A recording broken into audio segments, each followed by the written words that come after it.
Assalamualaikum warahmatullahi wabarakatuh. Nah, di sini kita akan membahas terkait IP address dan subnetting. Nah, untuk IP address dan subnetting itu ada beberapa yang akan kita bahas. Ada IP public dan IP private. Ada kelas pool dan kelas slash addressing. Ada kasus subnetting, ada konsep block subnet, dan ada juga konsep switch dan router. Nah, untuk yang pertama ada pengenalan IP address dan subnetting. Nah, untuk pengenalan IP address dan subnetting, ketika suatu perangkat ini terhubung ke perangkat lainnya, baik itu menggunakan wire atau wireless, tentu saja memerlukan identitas nama pada setiap perangkat. Identitas tersebutlah yang dinamakan IP address. Nah, untuk subnetting adalah upaya atau proses untuk memecah sebuah network dengan jumlah host yang cukup banyak menjadi beberapa network dengan jumlah host yang lebih sedikit. Teknik subnetting membuat skala jaringan lebih luas dan tidak dibatas oleh kelas IP ABC dan ABC yang sudah diatur.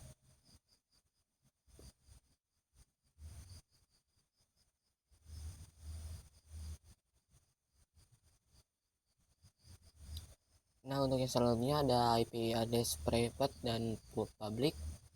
Singkatnya, IP public merupakan IP yang digunakan di internet dan bisa diakses dari mana saja. Jadi, misalkan kalian mengakses Facebook, YouTube, dan lain sebagainya, maka secara tidak sadar kalian sedang mengakses IP public masing-masing yang dimiliki oleh mereka. Asalkan device kalian terkoneksi ke internet. Nah, untuk alamat IP private bisa digunakan di dalam jaringan lokal dan tidak dapat diakses langsung dari internet. Ini adalah bagian penting dari konsep yang dikenal sebagai Network Address Translation atau yang disingkat NAT, yang memungkinkan beberapa perangkat dalam jaringan lokal menggunakan satu alamat IP public tunggal untuk berkomunikasi dengan internet. Nah, yang selanjutnya kita akan membahas IP address class pool dan classless addressing. Nah, di sini kita bisa lihat gambar di sini. Nah, untuk IP address private dan public itu diklasifikasikan berdasarkan kelas ya. Yaitu ada 5 kelas, ada A, B, C, D, dan E. Untuk kelas D dan E ini tidak bisa digunakan karena ini untuk penguncian. Yang bisa digunakan saat ini ada A, B, C. Jadi kalau misalkan kita lihat tabel ini merupakan klasifikasi IP address private dan public berdasarkan kelas-kelasnya, yang dimana setiap kelasnya itu memiliki range yang sudah ditetapkan dari 0 sampai 127 dan seterusnya ini. Nah, jika kalian ingin melihat hanya range untuk IP address private aja yang dimana ditetapkan berdasarkan kelas juga. Nah, kalau misalkan kalian lihat di sini merupakan tabel dari klasifikasi address private berdasarkan kelas-kelasnya. Nah, untuk yang selanjutnya adalah kasus subnetting.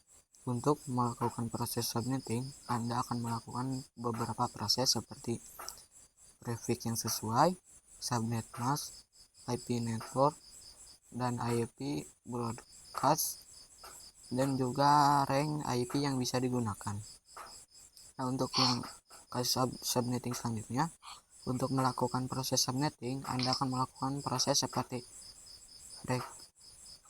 prefix yang sesuai, subnet mask, IP network, IP broadcast, dan IP yang bisa digunakan untuk 12 host, 60 host, dan 100 host. Untuk yang selanjutnya ada konsep block subnet, IP network, dan IP broadcast diibaratkan seperti ruangan.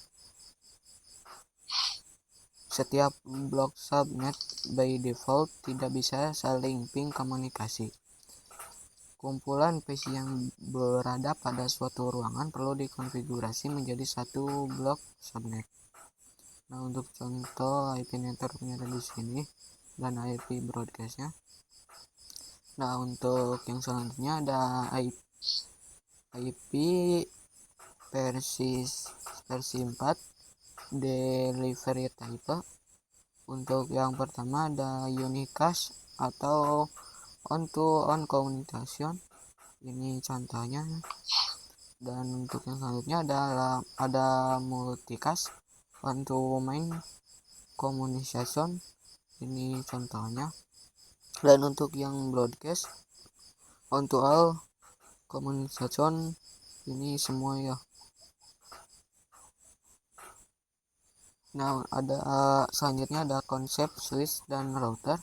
Untuk switch, konsepnya mengkoneksikan perangkat yang satu network, dan router mengkoneksikan perangkat yang berada network. Untuk router mengkoneksikan perangkat yang berbeda network. Sekian dari saya. Mohon maaf bila ada kekurangan. Wassalamualaikum warahmatullahi wabarakatuh.